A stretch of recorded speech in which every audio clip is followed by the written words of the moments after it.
Greetings, Spencer. So today is going to be a little comparison of the messers that we use. So we have the one from Purpleheart Armoury and the one from Black Fencer. We finally gotten a lot of time to use them. They've been used and sort of broken down to their extremes. They did both have some problems. We'll get to that a little bit later in the video.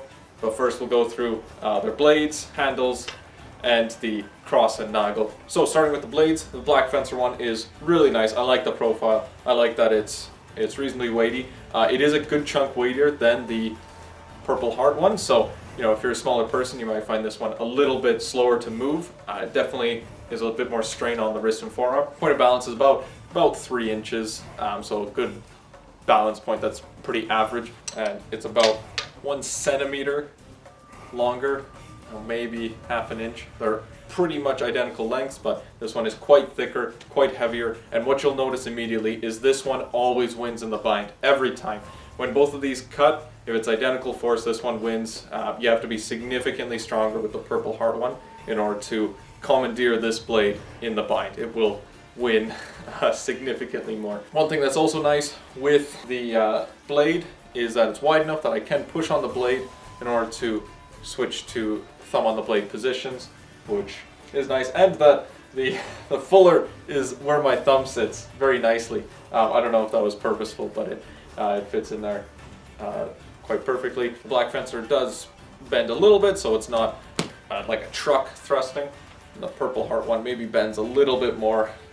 You know, it just gets a little bit of wiggle in there, so it's not just a rigid piece of wood pushing against you, which does make it so when thrusting, I've never had a problem thrusting with these. No one's ever said that it's hitting too hard. I've felt them.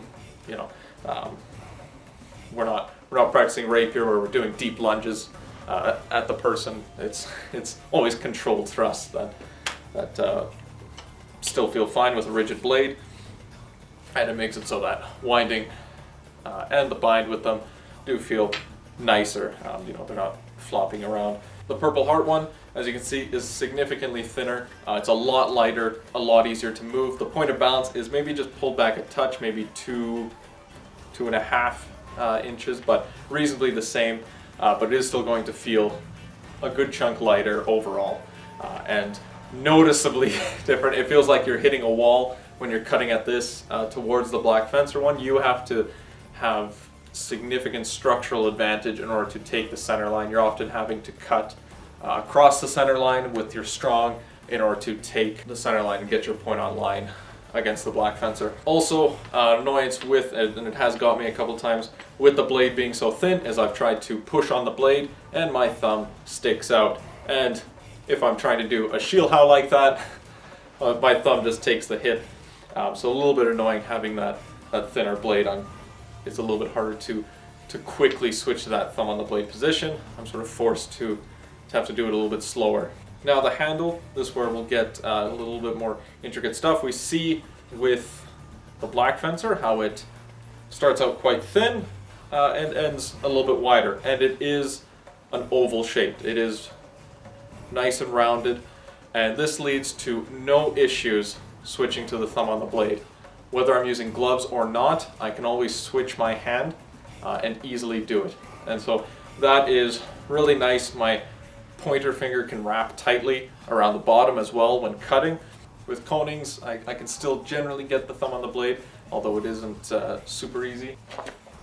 With Spec Heavies, I can generally do it, and so it works pretty well. And with Red Dragons, it works very well, although I will say that depending on how beat up your Red Dragon is, it might have something sticking out on the top, and that catches a lot on nagels, so that's kind of just an annoyance with messers in general. So, but in general, I find it very easy to switch. Why, you may wonder, you know, maybe at your club you always use Red Dragons. These do hit quite hard, so depending on the person I'm sparring, if we are doing quite high intensity sparring, I will generally use a glove that is stronger than these, because these will definitely feel the hits quite hard, and I would be worried about taking too hard a hit on the hand. And I do really like this handle. If you are someone with really big hands, you might have a little bit less of a time with it. You're It might be a little bit too thin for you, because already my fingers are passing my thumb when holding it, so you may like to wrap something extra around that. Now this, in general, because it's lighter, you won't have the problem with taking hits with red dragons, apparently, so 2 of these, you really shouldn't need spec heavies very often. This is where my first main criticism will come. I really don't like this handle. So maybe it's just my hand size, that could very likely be, and other people's hand sizes, both under and over mine, have an easier time with it, but most of the people here you know, have commented that it's difficult. I find it really difficult to switch the thumb on the blade. It is a squared handle, pretty much completely rectangular, and it is very wide at the base and thins off at the bottom. It sets into my hand because of the exact size that it is. So it's nice and set into my hand that it doesn't rotate. It's fully formed to the rectangle of my hand. And so it really just doesn't move. I have to release my grip in order to move it. And so it's just, and once I've set there, it's stuck in that direction, in that square of my hand. And so I then can't move it like that. And so I can move it barehanded, you know, I can force it, but it's not easy. I'm having to release my grip. And I also can't push on, I can do it a little bit easier if I push way on the crossguard out here, but again, that's going to leave my thumb open with a thwart or squinting cut. The second we bring gloves into the equation, it becomes almost impossible. Long swords can have any type of handle because the second hand can help you turn it, and then it's not a big deal. But it's really important with a one-handed sword or long knife. With red dragons, I can generally get it, but I find it very hard to come back from it as well, and I'm generally not able to do that in sparring. I have to do it before I engage. I can do stuff, and then after I engage, I decide whether I want thumb on the blade or not. And so that's kind of a big annoyance because I do not have that problem with my steel messers or the black fencer. So I would really like to see that rounded off, thin so that it's equal the whole way, because I find it easier at the bottom. I can switch to thumb on the blade.